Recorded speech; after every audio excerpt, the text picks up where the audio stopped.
From MTN News, this is Face the State. Welcome and thank you for joining us. I'm Jackie Coffin. And I'm Augusta McDonald. The legislature kicked off this week with Governor Greg Gianforte's choice for Montana's top political cop. The new pick has already started his new job as the state Senate gets ready to consider his confirmation. MTN senior political reporter Jonathan Ambarian introduces us to the new commissioner of political practices. Chris Gallus, an attorney who lives in Helena, has just started his third week of work at the Montana Commissioner of Political Practices office. He began a few days after Governor Greg Gianforte appointed him to the position and says he's working to get up to speed quickly. It's been a whirlwind. The Commissioner's Office is one of the state's smallest agencies with just 6 employees, but it has a big task, overseeing campaign finance disclosure and ethical standards for legislators, public officers, and state employees, and investigating campaign and lobbying complaints. I think the office serves a vital capacity for that in terms of gathering the information, getting that information out or accessible to the public. Then when there are problems with that, enforcing the laws to make sure that what we're doing is transparent. Gallus, a Butte native, has been a longtime attorney, often working on cases involving ballot measures. He acknowledges he's frequently represented conservative groups and individuals in his law work, but pledges he can serve impartially in the role. Balance and fairness is critical to this position. I fully intend to conduct the affairs of the office and myself in that way. The Montana Senate will now consider whether to confirm Gallus to a full 6-year term. Senate President Jason Ellsworth, a Republican, says senators are already getting to know him. The governor is going to put somebody forward that, ultimately he wants to see confirmed and somebody that's reasonable. And I think the governor's done that. We've had that nomination come and actually speak to Democrats, Republicans, both sides of the aisle in the House and in the Senate. And we're encouraging those discussions to continue to happen. When Gallus applied for the position, some Democratic leaders raised concerns, saying he had defended clients with questionable campaign practices. Senate Minority Leader Pat Flowers says his party wants to make sure the commissioner is committed to nonpartisanship and making sure campaigns run fairly. Every conversation I've had with Mr. Gallus, he's reinforced his commitment to that intent. As we go through the confirmation process, I'm sure he'll be asked over and over again how he'll approach his administration of the Commissioner of Political Practices. And with that, I think we'll be able to make a really informed decision. Gallus's confirmation hearing hasn't been put on the schedule yet, but it should happen sometime in the coming weeks. In Helena, Jonathan Ambarian, MTN News.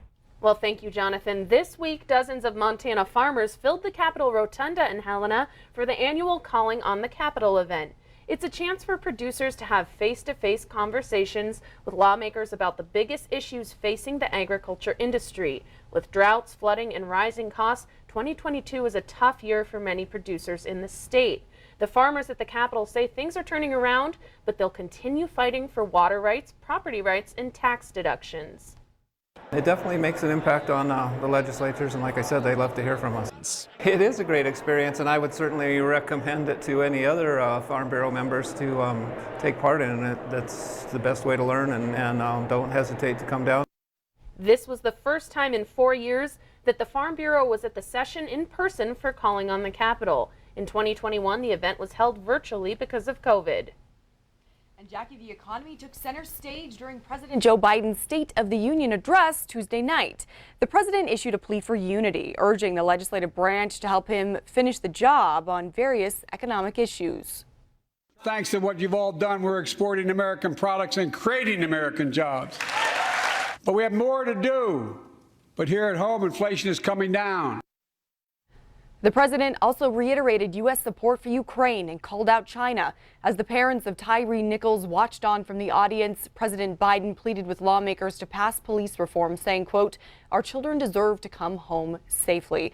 This week, he took his economic message directly to the American people, visiting a union jobs training center in Wisconsin. That's right, Augusta. And the members of Montana's congressional delegation had strong and varying reactions to the speech. Democrat Senator John Tester praised Biden for his commitment to fighting inflation and helping veterans, while Republican Steve Daines was critical, accusing the president of reckless government spending.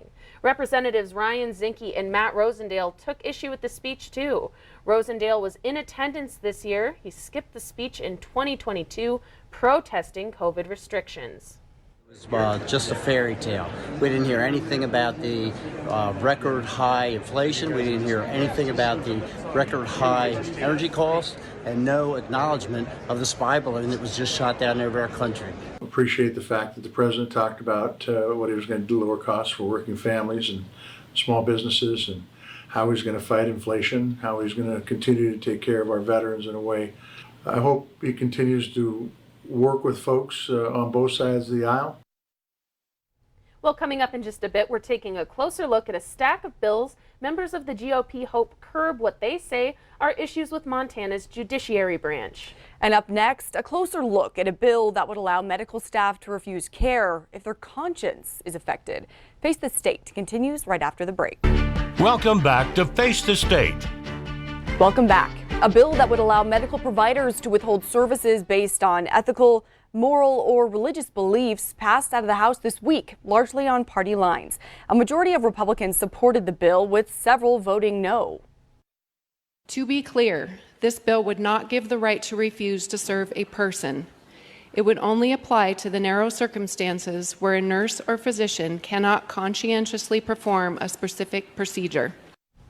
These are some of the current conscious issues named by Representative Regier. She said lifestyle and elective procedures and treatments that include assisted suicide, gene editing or other genetic manipulation on children in utero, dispensing marijuana and opioids, abortion, and surgeries that remove healthy body parts on minors or make them sterile. These are her words. Similar measures have been proposed in legislatures around the country, supported by conservative group Alliance for Defending Freedom.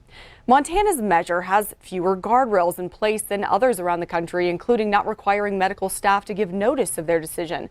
Speaking against the measure, some lawmakers say the measure does not protect patients from discrimination and will have unintended consequences.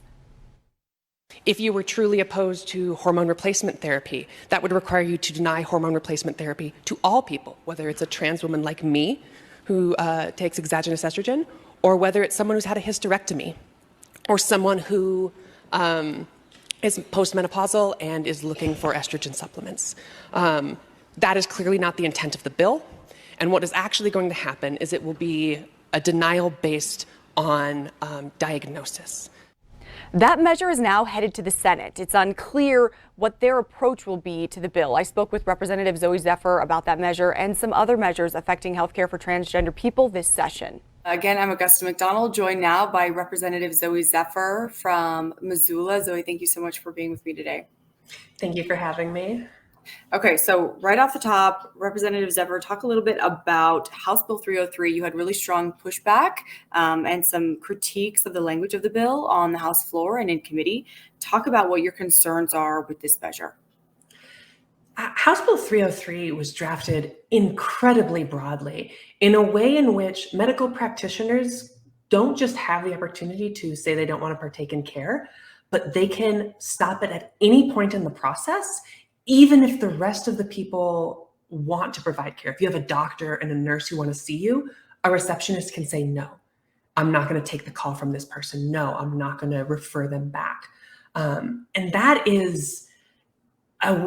interrupts healthcare very quickly at any stage of the process. Representative Regier was incorrect in her statement about the bill being procedure-based. The language of the bill allows for the disruption of health services at any point in the process and includes provisions to interrupt service by note takers, receptionists, anyone referring you one direction or another.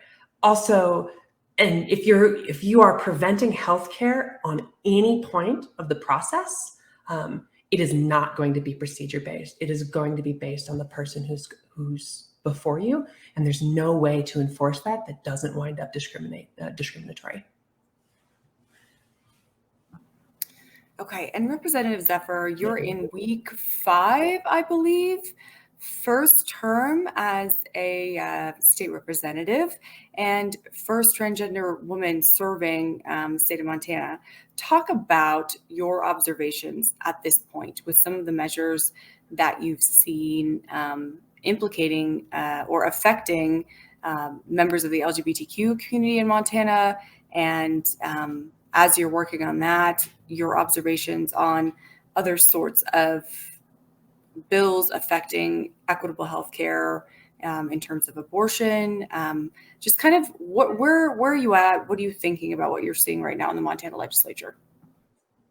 We are seeing a wide array of attacks on LGBTQ people in the state of Montana and some of them are veiled attacks that try to frame themselves as being about obscenity, when in practice, we know from other places that have put in obscenity measures that they're targeting LGBTQ people. We see more explicit direct attacks like Senate Bill 99, which is denying life-saving medical care for transgender youth.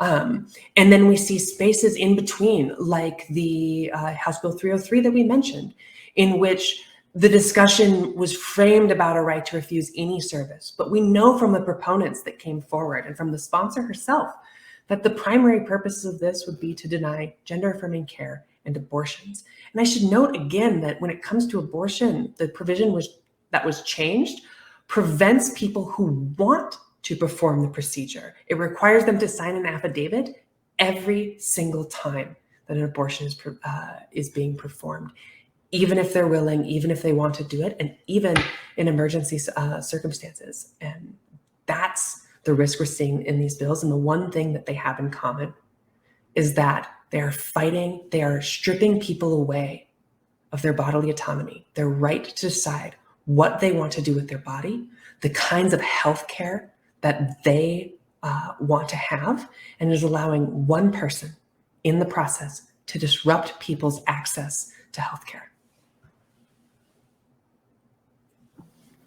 So we chatted in December before the session started, and the purpose of my story at that time and what we were kind of talking about was both the legislation that we were anticipating and also the anticipated risk to members of the LGBTQ community as pieces of legislation that affect their rights and their healthcare take center stage. There's more public discourse, and there's data from groups like the Trevor Project that show increases in, suicidality and mental health implications to LGBTQ people. What are you hearing from your community at this point?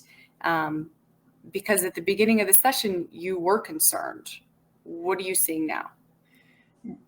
Thank you for pointing out the statistics. We know that when legislation like this comes forward, LGBTQ people face increasing mental health crises, thoughts of suicidality, fear about belonging in their state. And we know that when they receive acceptance in their families, when they receive the medical care that they need, that those rates of suicidality drop. I'm seeing two things from my community. The first of which is very dear to my heart. I get messages regularly thanking me for fighting against bills that people know are designed to hurt them and make them feel unsafe in Montana. And I'm getting people saying, thank you for speaking about that. Thank you for fighting against this. The second thing I'm getting is questions from concerned families, people who are trans and have children, people who have children who are trans. And they're all asking me, is it time to run? Is Montana going to be safe if we can't stop these bills from passing the legislature? Is the state going to be safe for me and my family, or do we have to leave the place, the city, the state we love? And those are incredibly real fears, and ones that I balance daily in the legislature, figuring out, can we stop these bills? Can we stop them in the legislature? Can we stop them in the courts? And I think ultimately, the fact is that these bills are harming my community, and we'll fight like hell against them because trans people belong in this state, and they should not. Trans families and people who have trans people in their lives should not have to be asking themselves that question. What are, we started this session with a lot of bills. What are the measures that you're watching right now that have made it through their, House of Origin and are, bills that you're concerned about that you're seeing move forward? What are those measures? The big measures that I'm seeing are Senate Bill 99 on the House side, which again is the banning of gender affirming care for trans youth. And that is a bill that was killed twice in 2021 and is now back in an even more egregious form, addressing things like social transition. That bill is going to have a direct impact on people who need healthcare to live there, to have a high quality of life. Incredibly concerned about that bill, and we'll be fighting against it tooth and nail in the House. Additionally, 303 that passed the House, the medical right to refusal bill, incredibly concerned about that, both for what it's targeting, its breadth, and also the way it differs from legislation, similar legislation in different states, and has no guardrails on it. Similarly, today we just saw House Bill 234, the obscenity bill, passed second reading. I'm incredibly concerned about that, both because we know from the people who came forward, from the books they're talking about, that it's targeting LGBTQ books. We know that when book bans are allowed to happen and teachers are allowed to be criminalized by an obscenity bill like this, two things get targeted primarily: LGBTQ books and books on race. And we also know from states across the country that are moving forward more broad bills about obscenity. You look at West Virginia that had an indecent exposure bill brought forward that defines it as being around a trans woman like me, just generally. And so we know that these bills have incredibly high risks to people who deserve to have our stories and our stories told and our lives experienced. Okay, Representative Zephyr from Missoula, thank you again for joining me this evening. Thank you so much for having me. Welcome back to Face the State. Montana's housing crisis is getting a closer look at the legislature. A bill that seeks to establish a minimum lot size to encourage more dense developments is getting some pushback. MTN's Owen Skornick-Hayes has this story. Montana has become a hotbed for not just tourists, but movers from out of state looking to establish permanent residency. In an effort to address the severe housing shortage and accommodate an influx of residents, House Bill 337 has been recently proposed, which would set a standard for minimum lot sizes at 2,500 square feet and do away with excessive minimum lot sizes. We found that strict zoning regulations like excessive minimum lot sizes are pervasive across many communities in the state, and they really do prohibit the development of affordable types of starter homes like duplexes and triplexes that we want to see in our communities. Kendall Cotton of the Frontier Institute in Helena, an organization which champions economic opportunity and less government interference, believes this bill will provide housing supply by densifying population centers. By allowing for more infill development in our cities where there's already kind of urban development. That way we can kind of contain growth. What's good for those people in those big communities is not always good for us. I don't have the space. They want infill. Granted, I could do infill, but I'm running out of buildable space altogether. This is Chris Hindoin, the mayor of Choteau. His community presents a unique set of challenges which don't align with House Bill 337. Nearly the entire town is built atop floodplains, making infill construction extremely difficult. Separate conservation easements force expansion to the outskirts of the community. We're at risk of losing that dynamic of kind of that access to the outdoors if we go down the path of places like California or places like Denver that have just sprawled outwards. Montana has always been big sky country, and when you think of big sky country, you think of larger lots. Hindoin believes the bill doesn't account for the voice of all Montanans. Gentleman from California out here as a proponent, which bothers me. House Bill 337 was never brought to city councils in Helena, in Bozeman, in Billings, in Kalispell, in Missoula. They skipped right over the top of that and went right to the Senate, right to the legislature. There are inefficient zoning discrepancies, which Cotton says must be addressed, while Hindoin maintains lot size rights should be left at the discretion of local entities. Those per unit minimum lot area requirements are actually prohibitive. So when you require double the land for a duplex versus a single family home, in a lot of areas of Missoula and Bozeman, the lots are too small to accommodate that. So you actually have to go out and buy another lot or buy land. If back at Washington, D.C. on Capitol Hill, this bill was up there that said that the United States Congress is going to tell the state of Montana that they have to legislate 2,500 square foot lots as a minimum.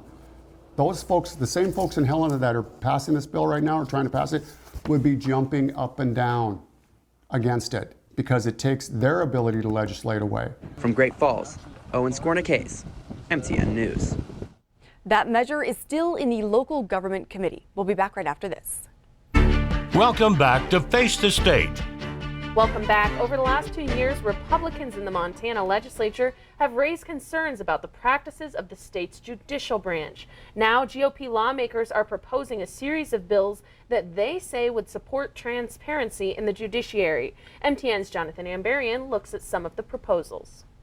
Republican lawmakers say they've heard frustrations with how Montana's judiciary operates, and bills they're bringing forward this session are intended to address those concerns. I don't think the legislative branch is trying to pin in the judicial branch at all. We're trying to provide more transparency and making sure the system is fair for anybody who may have to use our court system. Senator Greg Hertz, a Republican from Polson, chaired a special legislative committee that conducted an investigation into the judicial branch. GOP members issued a report in December, criticizing state judges and judicial employees for their handling of public records and bills that might come up for review. The judicial branch pushed back against those allegations, and Democrats have accused Republicans of a political attack against the judiciary. Hertz said studying the judiciary opened his eyes to potential issues. On Thursday, he presented Senate Bill 224, which would require an annual report on how often judges are substituted out of cases. Reflecting anybody's work, whether it's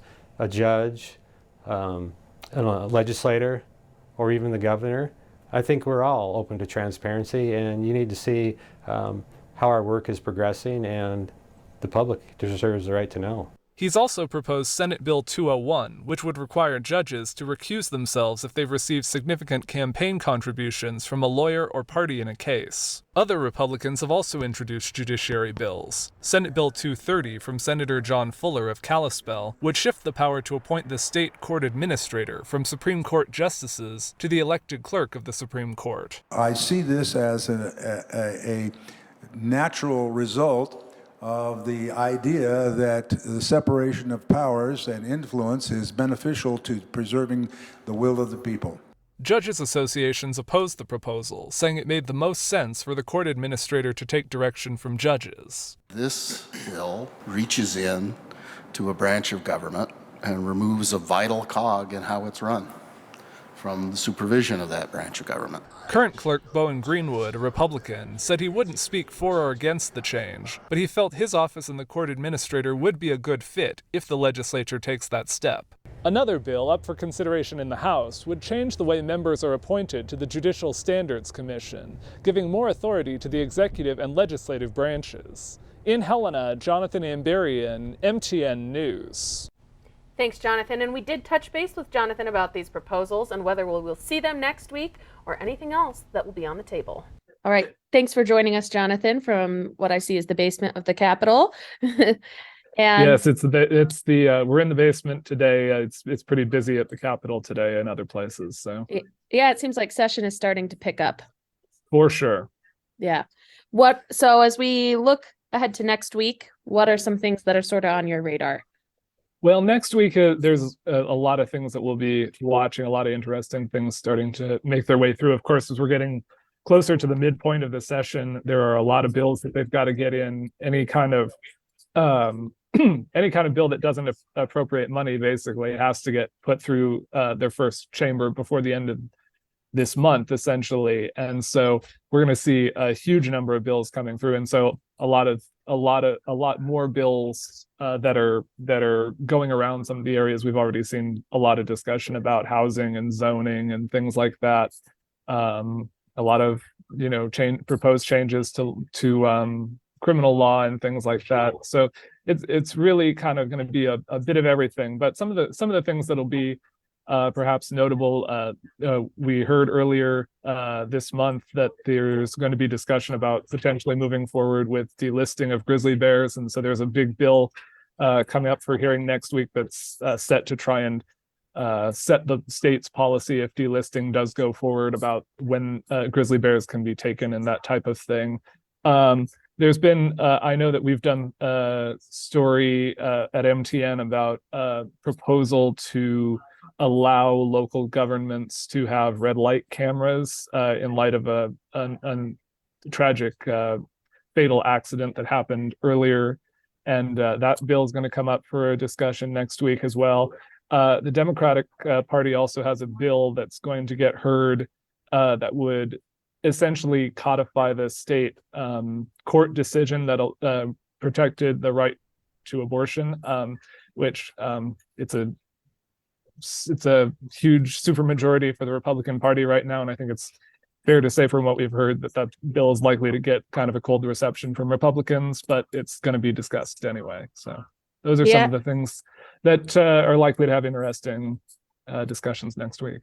Like you said, a little bit of everything that covers a lot of ground. Yes, and we are to the point where every kind of subject is coming up, and we're through a lot of the early red tape bills that took up so much of the first couple of weeks, and now we're getting into pretty much every aspect of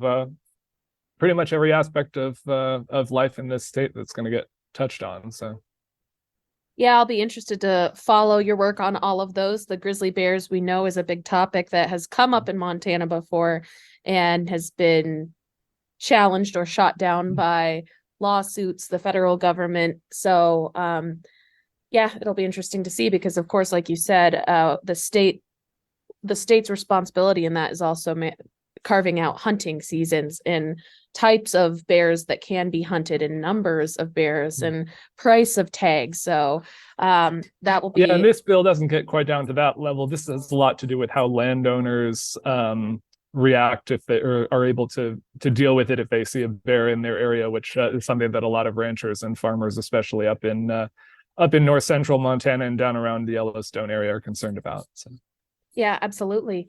And like you said, the Republican challenge to, or the Democrats' proposal to codify that Montana Supreme Court decision will bring up a lot of interesting points because you hear from the governor's office, him wanting the Montana Supreme Court to revisit that.